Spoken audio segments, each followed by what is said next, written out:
not super good at symmetrical anything, so whenever possible, I like to use a template. In this case, I used a round cutter and an edible food color marker to make this guideline for the bottom of the unicorn face. You can see I'm still not super good at uniform and symmetrical even when I have a guideline, but make that line and then outline and fill it with a medium consistency gray icing and a number 3 tip. Then outline and fill the top of the unicorn where the horn goes with the same icing.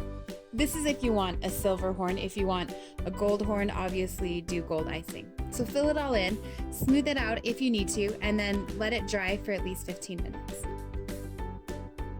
Come back with some white, medium consistency icing, and outline and fill the rest of the cookie. I like to give a little bit of definition to the ears, but again, you can pipe it however you want to. Try to keep the tip low to the cookie while you're filling in that icing. It just helps the icing pillow out around the tip of the icing bag, and it smooths it out as you're filling in the icing. But again, if you need to smooth it out some more, go ahead. Sometimes I'll pipe some of my icing comes off the edge a little bit, and I just use the side of my scraper tool to remove it and clean it up a little bit.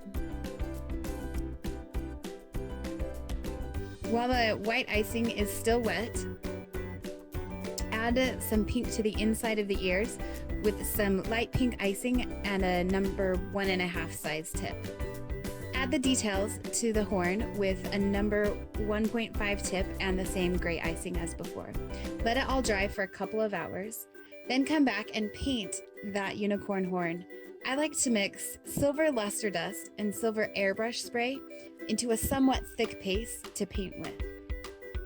You could also use just luster dust mixed with alcohol, or you can use even just the liquid airbrush spray as well.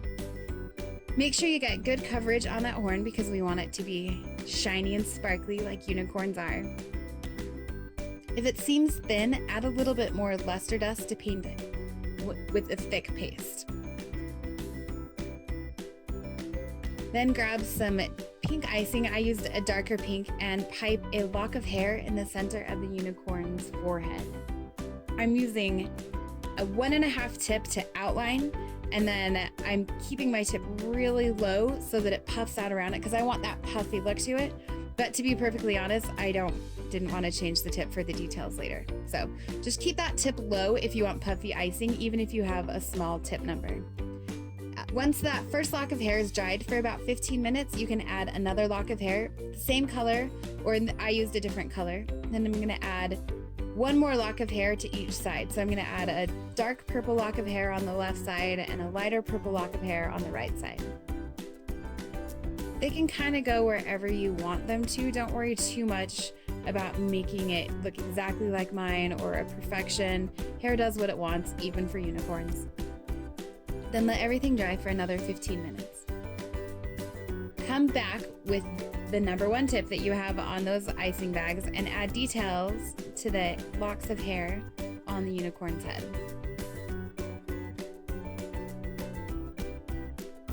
This is why I started with a 1.5 tip because, like I said, I don't like to change tips if I can help it.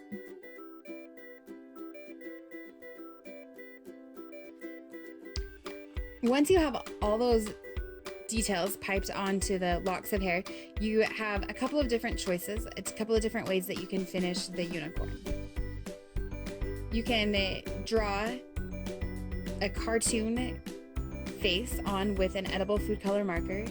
I am a little bit obsessed with the Sweet Sugar Belle black template markers. They have fine line and they are a dark black, not like the gray greenish black that some of the food color markers are. These are excellent. So I did eyes, the nostrils, and then a mouth with that same black food color marker. And I added just a tiny little heart up near the eyes. Another way to finish it, a more simple way, is to just pipe eyes and nostrils with black icing and then use a pink food color marker to add the cheeks. Either way you make them, they are adorable unicorns.